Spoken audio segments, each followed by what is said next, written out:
Did you know ASBN, America's Small Business Network, is now available on your TV? That's right. ASBN is now streaming on Roku, Apple TV, and Fire Stick, and available for download in the App Store.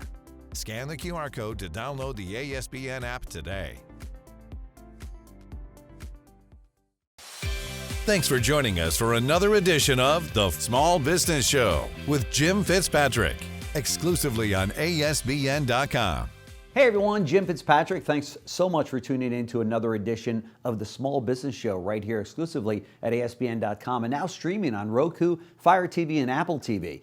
Remote and hybrid work has been on the rise since the pandemic. In fact, according to Upwork, by 2025, an estimated 32.6 million Americans will be working remotely. Joining us now to discuss how entrepreneurs can lead their teams with these work models is founder of Rise Learning Solutions, Stanford instructor, keynote speaker, and instructor at LinkedIn Learning, Miss Lorraine K. Lorraine has been featured in Entrepreneur Magazine and Read Write. Thanks for joining us, Lorraine. Really appreciate you taking all the time out of your schedule to join us.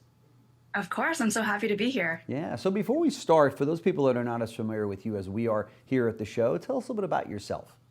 Of course. So my name is Lorraine K. I am the founder of Rise Learning Solutions, where I am a keynote speaker, a consultant, and an instructor with LinkedIn Learning and Stanford Continuing Studies. Before that, I led editorial teams at top tech companies for over 10 years. And through all of these experiences, my passion has really been teaching others about how to supercharge their professional presence, meaning how and where others see you in a professional setting. And I'm really excited to be speaking to you today, Jim, because I believe leadership in both remote and hybrid environments falls really squarely under that presence category. Yeah, no question about it. And this has been such a hot topic since the pandemic, this whole notion that people can work effectively from home.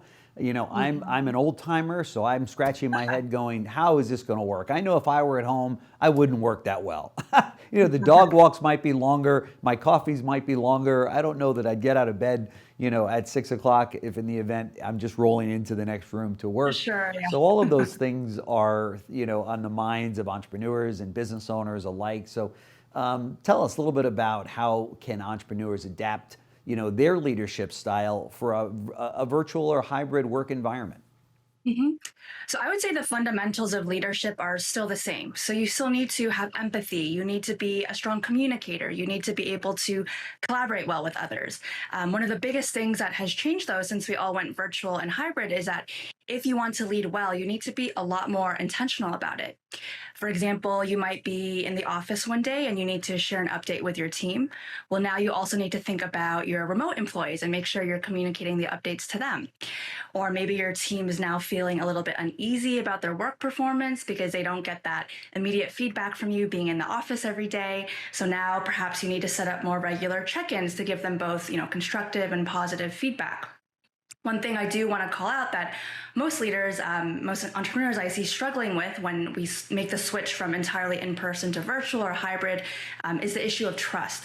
So trust is going to be one of the biggest differentiators in a leader that will make their team happy and productive instead of miserable and feeling micromanaged because, you know, their leader doesn't trust them. So that's something I would just call out to make sure people, leaders and entrepreneurs keep an eye on. Sure. What communication tools can entrepreneurs use to keep their remote or hybrid teams connected and productive? Oh my gosh, there are so many good ones out there. You can definitely do a lot with just the basics, like a video conferencing platform like Zoom, a chat program like Slack or Microsoft Teams, or I even use WhatsApp with some members of my team. There are also a lot of whiteboard type collaboration tools like Figma, Mural, or Miro that can help really make it feel like you're all working in one space, even if you're in different parts of the world. And then, of course, there are many AI tools out there now that help take notes and write summaries and action items from meetings. And we all know meetings are a big time suck and often not super productive. So these can be really helpful, especially if you're in a small team. So I'm experimenting now with two different programs, one called Fathom and one called Otter.ai. You know, we hear so much and we've heard so much about the importance of building a great culture within a company. And that's what I think every entrepreneur and small business owner and leader wants to do with their business, because they you know, the old adage that culture eats strategy for lunch, right? Or for breakfast maybe in some cases. But that's really what it's all about now. And how can people foster a sense of community through their remote or hybrid work environments. I mean, it's so difficult to kind of build on that or build a culture within a company when everybody's working remotely, isn't it? Yeah, and it's a really important topic to address because it is so important to create that community and to make people feel like they're not, at this alone. So I mentioned before intentionality, right? So being intentional is still going to be really important here. So there are a few ideas that come to mind that have worked well for me. So the first is to create moments to connect with your team. So that doesn't mean creating those awkward forced happy hours, but a good alternative would be planning a game like an escape room or a murder mystery, both of which I've done. Both are which are very fun and you can do virtually to make sure that everyone feels included. Wow. The second is that you can look outside your team or your company for community too. So the great thing about all of us going virtual is that there are so many virtual communities now. There are a lot of Slack groups, for example, that you can join for free and where you can meet others. I'm also, having worked at LinkedIn and a big LinkedIn user now, a big proponent of using LinkedIn. I have met many people virtually on the platform who I've later been able to meet in person, which has been really fun. And these are some of my biggest supporters. And the third and last thing I would say is to find those moments to connect with your team in your everyday interactions. So meetings are a big part of our work days, right? If you're leading a meeting, don't just start off with the usual, how are you? And then just leave it at that. That's kind of a predictable conversation. How are you? I'm good. How are you? We're all on autopilot. So instead, you're going to want to ask more unusual questions that make people think, and questions that allow you to really get to know your team. Give me an example of one that I might start a meeting with. Oh, okay. So I have many creative ones that I've used before. So one I've used is, what sport would you play if you were participating in the Summer Olympics? Okay, good question. Yeah, kind of. Yeah, it's fun, gets people excited. Yeah, thought starter and icebreaker, and rather than the typical go around the room, hello, how are you, what'd you do this weekend? Or like, what's a fun fact? I feel like no one likes that question. That's exactly right.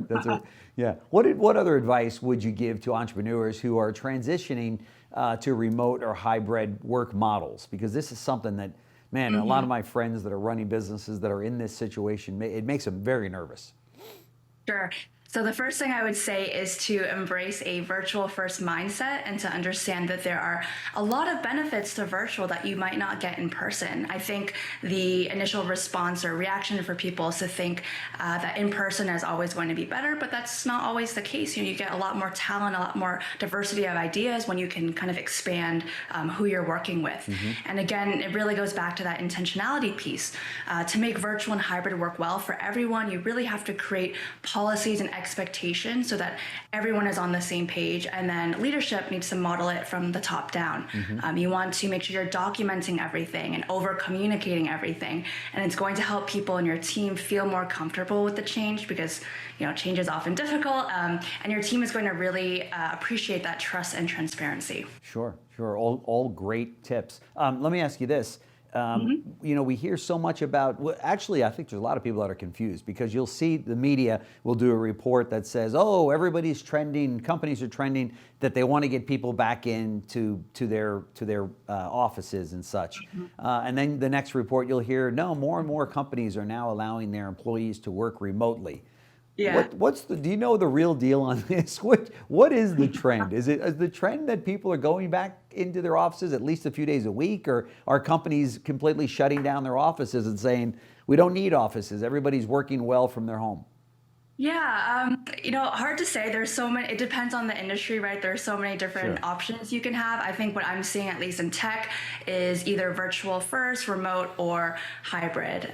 But really, I think the answer lies in allowing your team to have a flexible way of working. So it's not so much hybrid or remote, but it's really allowing people to choose the time they work and the place they work, more focus on the time, because people are going to be productive at different times during the day. They have their personal lives, they have kids, they have family members to take care of. There's a lot going on, right? So when you can give your teams that flexibility, that is the data that has shown that makes employees the happiest and most productive. That's right. A friend of mine that runs a very successful company, they all work remotely. He said, you got to be a taskmaster on projects to say, this project needs to get done by this amount of time. And if that's being done, and if they do it in the middle of the night because that works for them, what difference does it make to the business owner, right? Yeah, that sounds like a great leader. Yeah, for sure. Lorraine K. Lee, founder of Rise Learning Solutions. We'll show all the information on the screen here if you'd like to learn more from her. But keep up the great work. Certainly, there's a lot of companies that need your advice. So thank you so much for joining us on the show. Very much appreciated. Thanks for joining us for another edition of The Small Business Show with Jim Fitzpatrick, exclusively on ASBN.com.